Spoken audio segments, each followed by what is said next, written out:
munaasabadani oo ahayd mid lagu soo dhaweynayo 400 oo qof oo iyagu kamid ah dadka deegaanka Nyali ee magaalada tani Mombasa oo iyagu helay fursada barashada wadida gaadiidka ayaa waxa iska kaashaday xafiiska xildhibaanka deegaanka Nyali mudane Maxamed Cali iyo waliba sidoo kale sanduuqa dawladda dhexe ee dalkani Kenya u qaabilsan dhinaca horumarinta deegaan xildhibaaneedka ee loo yaqaan CDF-ta. mashruucani barashada wadida gaadiidka ayaa waxaa ku kacaysa lacag gaaraysa 5 milyan oo shilin una dhiganta $50,000 oo dollarka Mareykanka iyadoo la doonayo in ay dhalinyarada deegaankaasi ku dhaqan ay ka faa'iideystaan. munaasabadani sida rasmiga loogu soo bandhigayay jeega lacagtaas ay ku qoran tahay ayaa waxaa ka soo qayb galay madax sarsare oo ka tirsan dawladda dhexe oo isugu jira laamaha ammaanka iyo waliba sidoo kale midka siyaasadda iyadoo uu horkacayay xildhibaanka deegaankan laga soo doorto mudane Maxamed Cali iyo waliba sidoo kale taliyaha ciidanka booliska ee degmada Nyali. barashada darawalnimadu waa cilmi aasaasi u ah dhammaan bulshada iyadoo aan loo eegaynin in uu horay wax u soo barta iyo in kale. waxaan halkan hadalka ka jeediyay sidoo kale dhalinyaro horay uga faa'iideystay mashruucani oo kale oo isla xildhibaanka deegaanka Nyali laga soo doorto Maxamed Cali uu ka sameeyay halkani. Mimi ni wale watu wa kukaza mkono asubuhi mpaka jioni. Na wakati sikuwa na hiyo leseni, nikipata customer akiniambia mimi naenda town, mimi naangalia chini nasema hii bike yangu sababu najua siviti pale roadblock. Na nilipopata hata sasa na pepa ya SDR na airport. Kwa hivyo nashukuru sana Mohamed Ali, tunapongeza wewe sana. Asante sana. Kwa majina naitwa Saitoti. Ni mimi tulikuwa wale tulifanya driving KenSafe.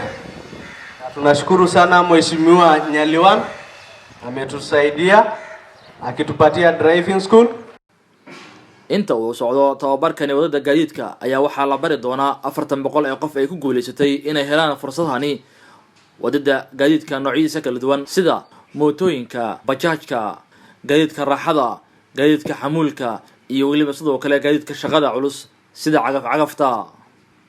xildhibaanka laga soo doorto deegaanka Nyali ee magaalada Mombasa mudane Maxamed Cali oo la hadlayay telefishinka caalamiga ee CNN ayaa waxa uu sheegay in mashruucani uu yahay mid la doonayo in dhalinyarada iyo qaybaha kala gedisan ee bulshada shaqo abuurid loogu sameeyo.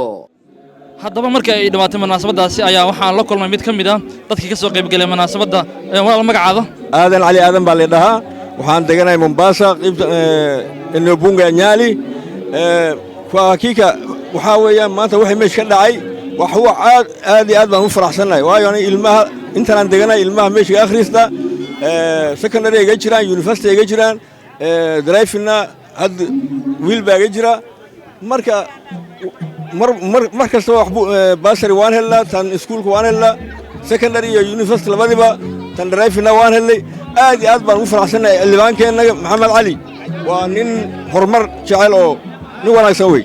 waxa ka waranta maanta dadkan la qoray 400 oo qof dad yar maahan marka adiga ku jiraan dhalinyaro oo ku biiraysa akhriska ama barashada gaadiidka haa way iga jiraan gabar baa iga jirta marka kuwa kale oo diriskeenna ku jiraan way igu jiraan ilmaha igu jiraan. maxaa ka rajaynaysaa marka inay ku dhamaan doonto barnaamijkan oo kale?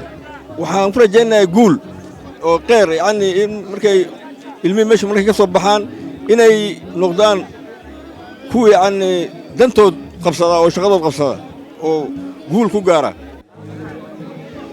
tiradan aad arkaysaan waa 400 oo qof oo iyagu maanta ku guuleystay inay helaan waxbarashada lacag la'aanta oo uu ku deeqay xildhibaanka laga soo doortay deegaanka Nyali mudane Maxamed Cali. Maxamed Cabdi Bootaan, telefishinka caalamiga CNN magaalada Mombasa.